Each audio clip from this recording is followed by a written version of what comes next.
जानते हैं सुभाष चंद्र बोस के विषय में। उन्होंने जो आज़ाद हिंद फौज का गठन किया था, मतलब किसने किया था आज़ाद फौज हिंद का गठन, कौन थे उसके वास्तविक संस्थापक, इसके बारे में आज हम लोग जानते हैं। पिछले वीडियो में हमने बहुत सारे कवर कर लिए हैं। जैसे हमने 1905 में बंगाल विभाजन देख लिए, 1906 में हमने देख लिया मुस्लिम लीग का जो मांग हुआ था उसको पूरा किया गया था। 1909 में मुस्लिम लीग के लिए पृथक निर्वाचक क्षेत्र दिया गया, तो इनके बारे में तो हम लोगों ने देख लिया था। और इस जो मुस्लिम लीग के बारे में 1916 में जो अधिवेशन हो रहा था, लखनऊ का अधिवेशन, उसमें सहमति दे दिया गया था कि ठीक है कोई बात नहीं, एक होगा पृथक निर्वाचन जो मुसलमानों के लिए होगा, अलग से मुस्लिम लीग के लिए। तो इन सबों के विषय में हम लोगों ने देख लिया है। अब आज हम लोगों को आगे बढ़ना है और आगे देख लेना है किसके बारे में, सुभाष चंद्र बोस के विषय में। इन्होंने क्या क्या किया था, इनके विषय में हमें देख लेना है। देखिए, इनका जो जन्म हुआ था 23 जनवरी 1897 में इनका कटक में जन्म, यानी उड़ीसा में इनका जन्म हुआ था। इनके जन्म से लेके इनके मृत्यु तक आप लोगों की इनकी कहानियाँ पूरा अच्छे से आ जाना चाहिए। ये समझ आपको होना चाहिए कि ये किस तरीके से हिटलर से मिले, किस तरीके से आज़ाद हिंद फौज का स्थापना किए, कैसे ये म्यांमार तक लेके पहुँचे, इतने सैनिकों को, 3 लाख सैनिकों को किस तरीके से लेके पहुँचे, क्या ये नरम दल के थे या गरम दल के थे।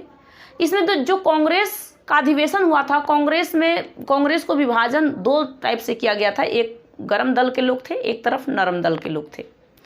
तो इनके विषय में पूरा आप लोग को पूरा जानकारी जरूरी है।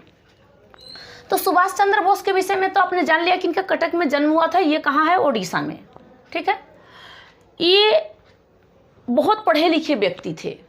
जिस तरीके से आज आप आईएएस बनना चाहते हो, और आईएएस जो है भारत में सबसे बड़ा यही जॉब है, मतलब इससे बड़ा कोई है नहीं। इससे बड़ा कौन सा है, सिविल सर्विस से बड़ा, मतलब ये बहुत ऊंची पदवी है सिविल सर्विस वाला, यानी कि आईएएस वाला।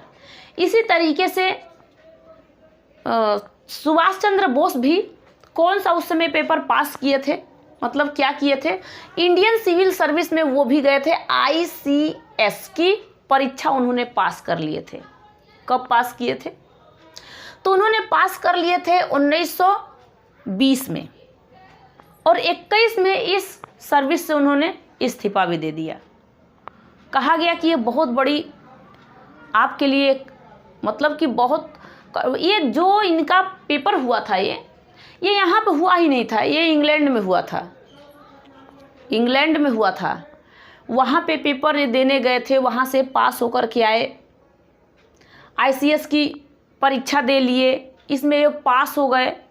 लेकिन क्या आपको पता है कि असहयोग आंदोलन 1920 में गांधी जी चला रहे थे। इस असहयोग आंदोलन में गांधी जी ने कहा था कि अंग्रेजों के स्कूल में कोई पढ़ेगा नहीं, ना तो कोई पढ़ेगा, ना अंग्रेजों के मतलब तरफ से वकालत कोई करेगा, ना तो अंग्रेजों के लिए कोई कुछ करेगा। गांधी जी ने 1920 में असहयोग आंदोलन चलाए थे। जब ये सुभाष चंद्र बोस भी हर एक एरिया में ऐसा फैल गया था कि नहीं, आपको भारत में कहीं भी किसी एरिया में आपको किसी का सहयोग नहीं करना है, तो ये असहयोग आंदोलन गांधी जी ने 1920 में चला दिया था। इसके लिए सुभाष चंद्र बोस ने क्या किया कि ये भी कहे कि कोई बात नहीं, अंग्रेजों का एक काम नहीं करना है, ना तो कोई हिंदू बाल काटेगा, ना कपड़े धोएगा, ना कोई काम करेगा, ना कोई काम करेगा। तो इन्होंने क्या किया कि जो आईसीएस की जो परीक्षा दिए थे, इससे इन्होंने इस्तीफा दे दिया। कहा कि हम भी नहीं करने वाले हैं हम भी अब यहाँ पे कोई काम हम भी नहीं करेंगे, जॉब हमें नहीं चाहिए। उनके माता ने समझा दिया कि देखो बाबू, ज़रूरी है, आप ऐसा क्यों कर रहे हो। बोले कि जब हमें आज़ादी चाहिए, ना कि हमें नौकरी। ये तो आपका शौक़ था, हम लोगों का शौक़ था, जो हम आप लोगों का मतलब मान मर्यादा रखे पूरा कर दिए। देखिए, आज भी आप अगर आईएएस बन जाते हो, आईएएस ना भी बनते हो, आईएएस की पेपर दे लेते हो, अगर आप इंटरव्यू में छट जाते हो, पेपर में ही छट जाते हो, तो इतना तो आपके पास माइंड रहता ही है, कोई भी है, कि उसको बाहर किस तरीके से बात करना है किसी से, समाज में हमें कैसे उठना बैठना है। हमारी जो शिक्षा है ना, हमें वही सिखा देता है कि किस तरीके से किससे कौन सी बात करनी है। इसलिए सुभाष चंद्र बोस ने मतलब ऐसी चीज़ वो सीखे कि मैं तो ये काम कर लिया, लेकिन कुछ अपने भारतीयों के लिए, अब हम भारतीय हैं, हम अंग्रेज़ों को यहाँ से हटा के हम अपना राज करना चाहते हैं। हम पूरा भारतीय अपने देश पे स्वयं रहेंगे, अंग्रेज़ का रहने की ज़रूरत नहीं है। माँ ने कहा जैसे आपकी मर्ज़ी, जितनी आप कोशिश किए हो और आपका नहीं, मतलब आपका मन नहीं है, तो मैं आपको रोक भी नहीं सकती हूँ। ठीक है। अब क्या हुआ, अब उन्होंने 1921 में ICS की परीक्षा से त्यागपत्र दे दिया। क्यों दे दिया? क्योंकि 1920 में असहयोग आंदोलन चल रहा था। कौन किया था? गांधी जी ने। गांधी जी कहे थे कि नहीं, कोई अंग्रेजों का कोई काम करेगा ही नहीं। 1922 में चौरी चौरा कांड हुआ था। इस चौरी चौरा कांड के बाद 1922 में ही गांधी जी ने असहयोग आंदोलन को वापस ले लिया था। आपको तो ये पता होगा कि गांधी जी ने, जब पिछले वीडियो आप लोग अगर मेरा देख लिए हैं तो उसमें आपको एक बार बहुत ध्यान से समझना कि गांधी जी ने जितना आंदोलन किया था सारे के सारे उसमें हैं। देखिए, इतिहास को मैं शुरू से पढ़ाते आ रही हूँ और उसमें धीरे धीरे आपको यहाँ तक लेके पहुँच गई हूँ। अब 1945 वाला बेबेल योजना भी मैं आपको बता दी हूँ, मतलब आपको अगस्त प्रस्ताव के बारे में, क्रिप्स मिशन के बारे में सब बताती गई हूँ। बस आपको अब आगे बढ़ना है और सुभाष चंद्र बोस के विषय में देख लेना है, क्योंकि 1920 से रिलेटेड कुछ इनमें छिपा हुआ था। सुभाष चंद्र बोस जो 1921 में अपना त्यागपत्र दे दिए थे, इसलिए मैं असहयोग आंदोलन के विषय में आपको बता रही हूँ। 1922 में चौरी चौरा कांड के बाद गांधी जी ने क्या किया कि इस्तीफा, मतलब गांधी जी ने असहयोग आंदोलन को स्थगित कर दिया, वापस ले लिया।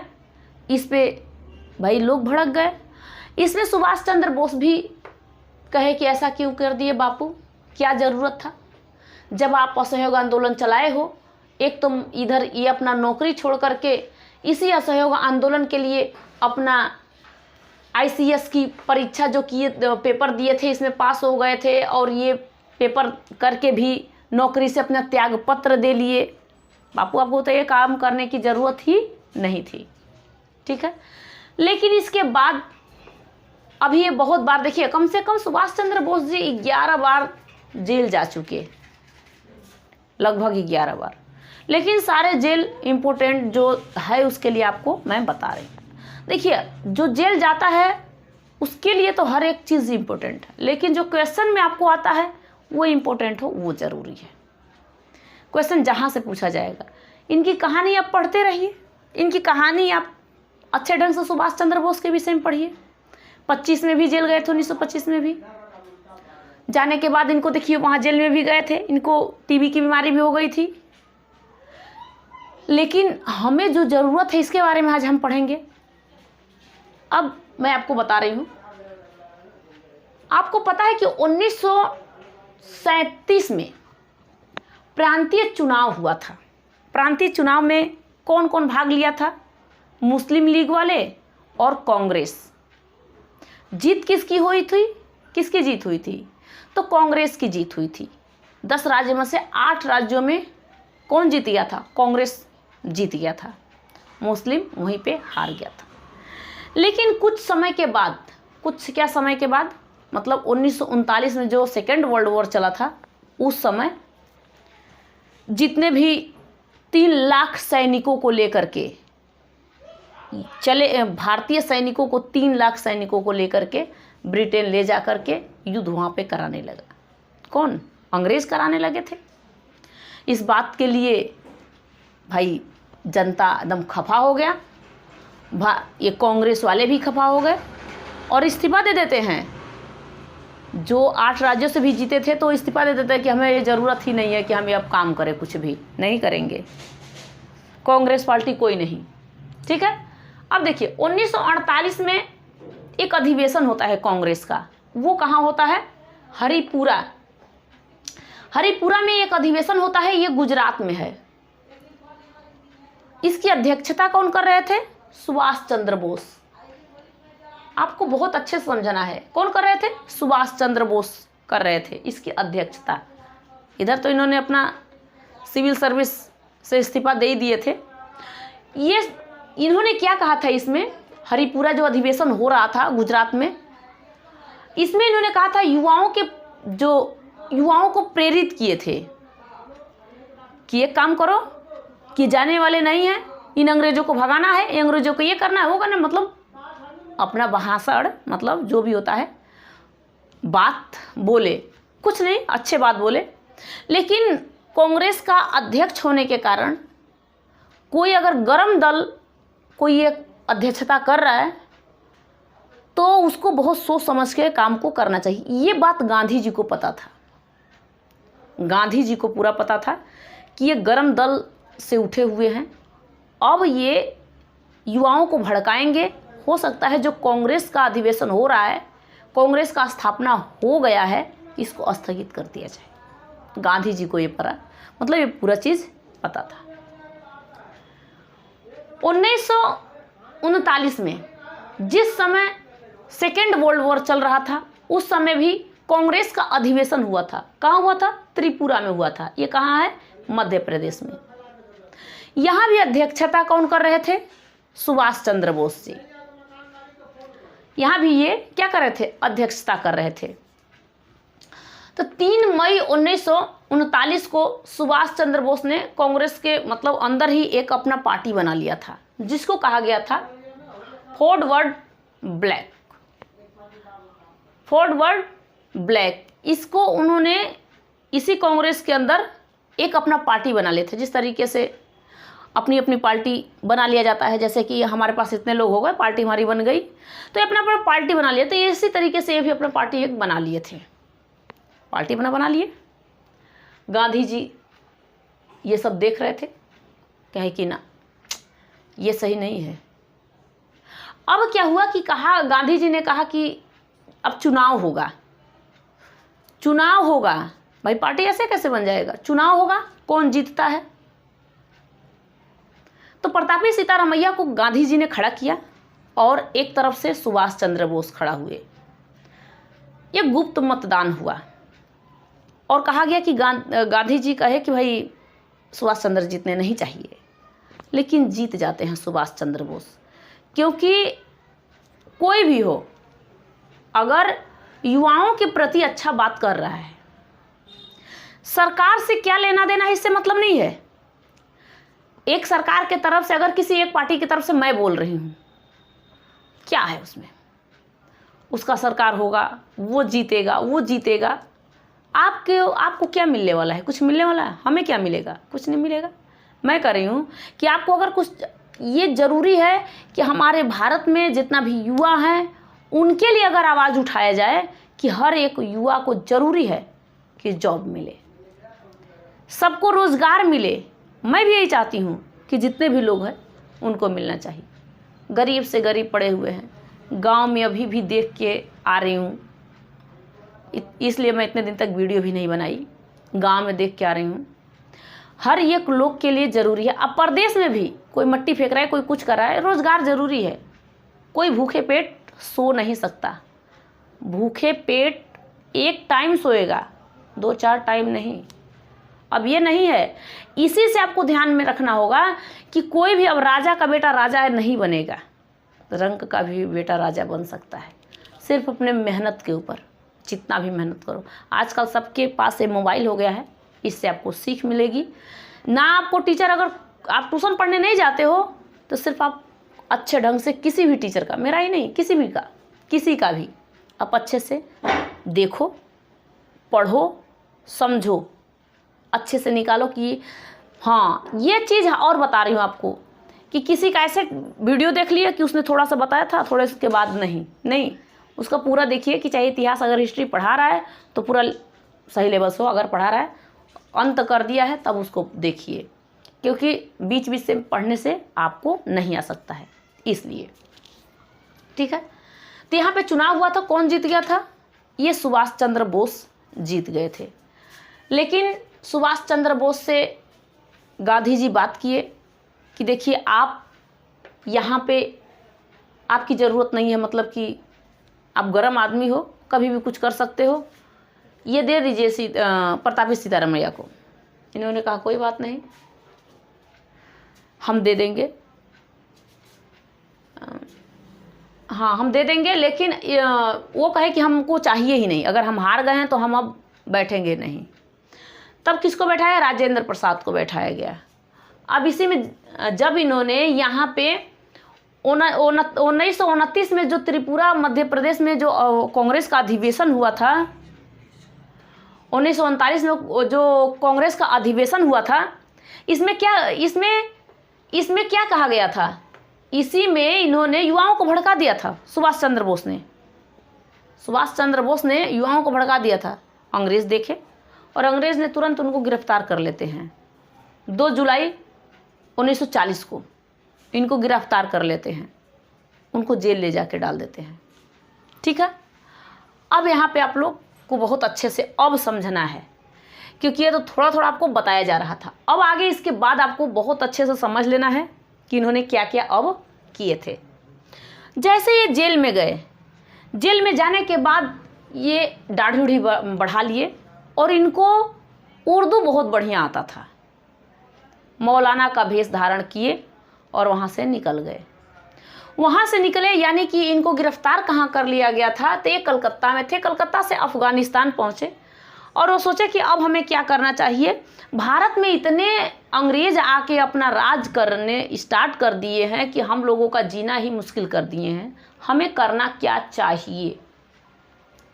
अपना इन्होंने दिमाग लगाया और सोचा कि देखते हैं कि कहाँ ज़्यादातर युद्ध होना स्टार्ट हो रहा है, किसके किसके बीच में।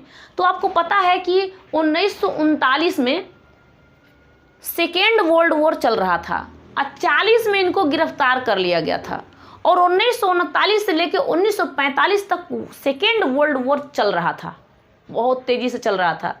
जर्मनी और इंग्लैंड के बीच में, जर्मनी का हिटलर था और इंग्लैंड के बीच में अंग्रेज़ों से युद्ध हो रहा था।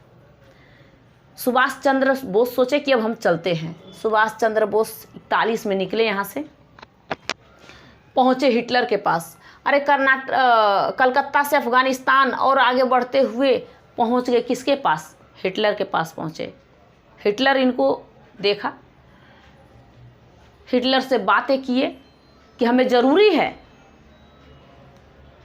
आपका दुश्मन अगर आप अंग्रेज हैं, आप इंग्लैंड वाले से लड़ते हो तो हमारा भी जीना हराम कर दिए हैं सब, अब हम भी लड़ना चाहते हैं।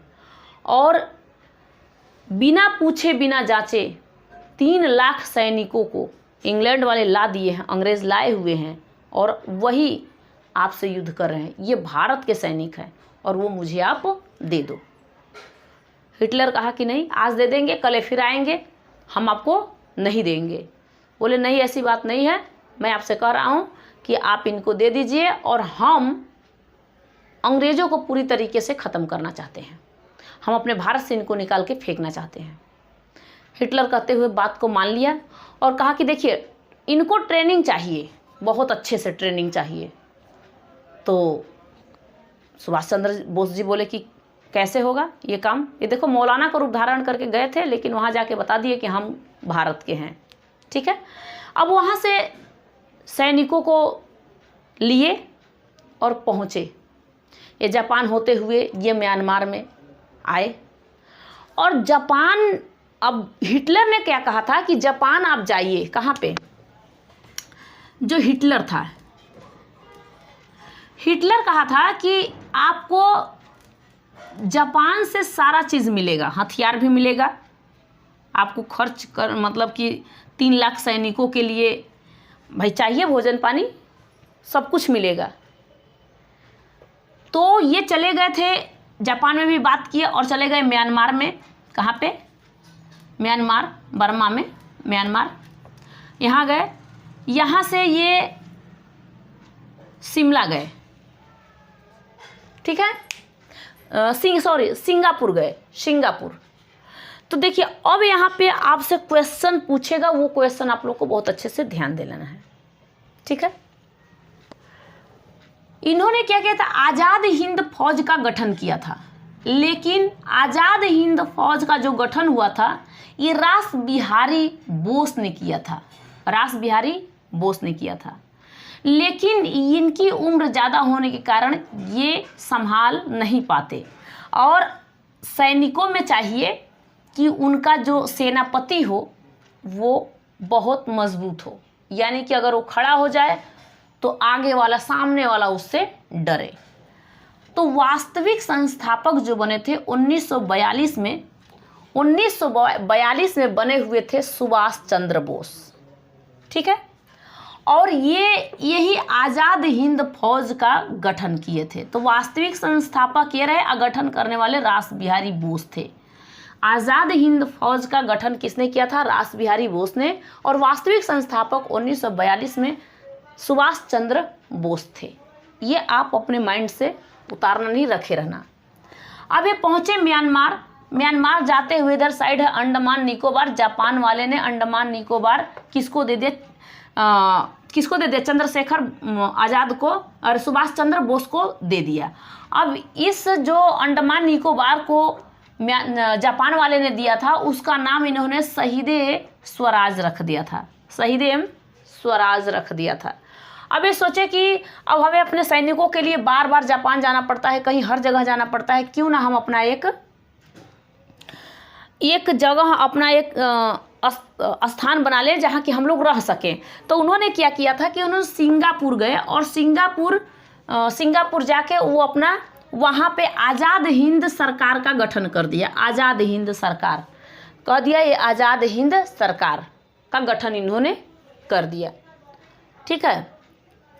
उसी सिंगापुर से इन्होंने रेडियो में प्रसारण किया कि हम सिंगापुर में हैं भाई, क्योंकि जेल से भागे हुए थे, लोग ढूंढ रहे थे, ये तो भाग के पहुंच गए, जर्मनी से आ गए, जापान से आ गए, म्यांमार में आ गए, सिंगापुर चले गए, और जाकर के वहाँ उन्होंने कहा, रेडियो प्रसारण किया कि वो देखिए हम तो आ चुके हैं, और जो हमारे राष्ट्रपिता हैं महात्मा गांधी, तो राष्ट्रपिता उन्होंने ही कहा था गांधी जी को, पहली बार राष्ट्रपिता सुभाष चंद्र बोस ने कहा था। किसने कहा था, सुभाष चंद्र बोस ने कहा था गांधी जी को राष्ट्रपिता, कि हम तो आ गए हैं लेकिन हम उनको प्रणाम करते हैं, हम उनके बिना अनुमति के कोई काम नहीं करेंगे, हम उनको अपने मतलब एक गुरु के समान मानते हैं। क्योंकि अच्छा, इनके गुरु का नाम क्या था, इनके गुरु भी एक थे, इनके गुरु का नाम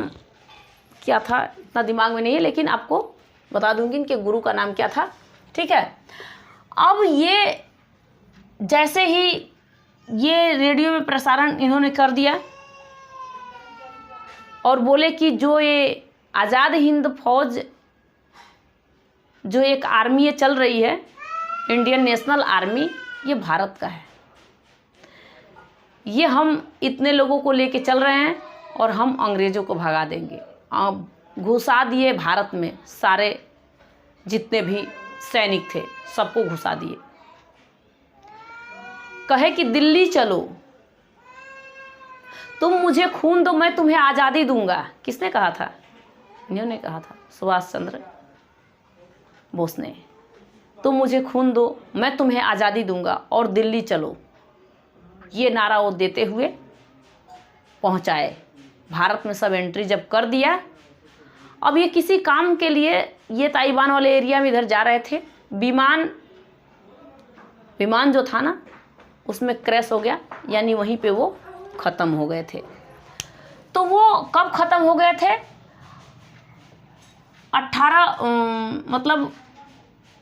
18 जनवरी था क्या था, फरवरी ऐसे कुछ था, उस समय वो ख़त्म हो गए, यानी 1945 में ये ख़त्म हो गए। 1945 में इनकी मृत्यु हो जाती है। अब बताइए कि अभी तो वर्ल्ड वॉर स्टार्ट हो गया था, जापान वाले सब कुछ राशन पताई या कुछ भी हथियार सब कुछ भारत के सैनिकों को दे रहे थे। इसी 1945 में ही अमेरिका वालों ने इसी जापान पे एक 6 अगस्त 1945 को, एक 9 अगस्त 1945 को परमाणु बम फेंक देते हैं। सब ये सप्लाई देना बंद कर देते हैं। इधर सुभाष चंद्र बोस की मृत्यु हो जाती है, इधर सैनिक पूरा परेशान। भारत में एंट्री सैनिक कर चुके थे, अंग्रेज पकड़ करके इनके ऊपर मुकदमा चलाने लगे, सैनिकों के ऊपर। जब मुकदमा चलाने लगे ये इसके बाद इनका वकालत करने के लिए पंडित जवाहरलाल नेहरू और लोगों ने मिलकर इनका वकालत किया। तो कोई एक का तो नाम रहेगा नहीं, 2-3 लोग थे जिन्होंने इनका वकालत किया सैनिकों का। और उस समय का वायसराय था, वेवेल था, लॉर्ड वेवेल। उसने निर्दोष घोषित, मतलब कि उनको छोड़ दिया, सारे सैनिक छूट गए। ये कहाँ हो रहा था? लाल किले में हो रहा था। इनके ऊपर केस मुकदमा चल रहा था, ये लाल किले में हो रहा था। तो सैनिकों के ऊपर कहाँ मुकदमा चल रहा था? लाल किले में। ये आपको ध्यान में होना चाहिए, ठीक है। सैनिकों के ऊपर कहाँ मुकदमा चल रहा था? लाल किले में। ये करते हुए थोड़ा थोड़ा मैं आपको इसमें से बता चुकी हूँ। अब आपसे मैं पूछती हूँ कि बंगाल का विभाजन कब हुआ था? बंगाल का विभाजन 1905 में हुआ था। मुस्लिम लीग कब खड़े हो गए थे कि हमें मुस्लिमों के लिए भी चाहिए भाई पृथक क्षेत्र चाहिए? 1906 में। पृथक क्षेत्र मिला उनको 1909 में। उसको मान लिया, कांग्रेस ने मान लिया था 1916 में। तो ये सब चीज़ आपको आपके माइंड में सेट हो जाना चाहिए। धीरे धीरे सब कुछ आपको याद हो जाना चाहिए। असहयोग आंदोलन हो, सत्याग्रह आंदोलन हो, चंपारण का आंदोलन हो, खेड़ा का आंदोलन हो, या फिर अहमदाबाद आंदोलन हो, ये सारे के सारे आपको याद होना चाहिए। भारत छोड़ो आंदोलन हो, क्रिप्स मिशन कब आया था, असहयोग आंदोलन, इसमें अगस्त प्रस्ताव कब आया था, ये सब आपको 8 अगस्त 1940 को अगस्त प्रस्ताव आया था। क्रिप्स मिशन कब आया था? तो ये आया था मार्च के महीने में 1942 में आ गया था। भारत छोड़ो आंदोलन गांधी जी ने कब किया था? तो 1942 में किया था। ये सारे के सारे आपको डिटेल में पता होना चाहिए। यहाँ तक तो आप लोग समझ लिए होंगे। इसके बाद नेक्स्ट वीडियो में इसके बाद मिलूँगी। तब तक के लिए जय हिंद, थैंक यू।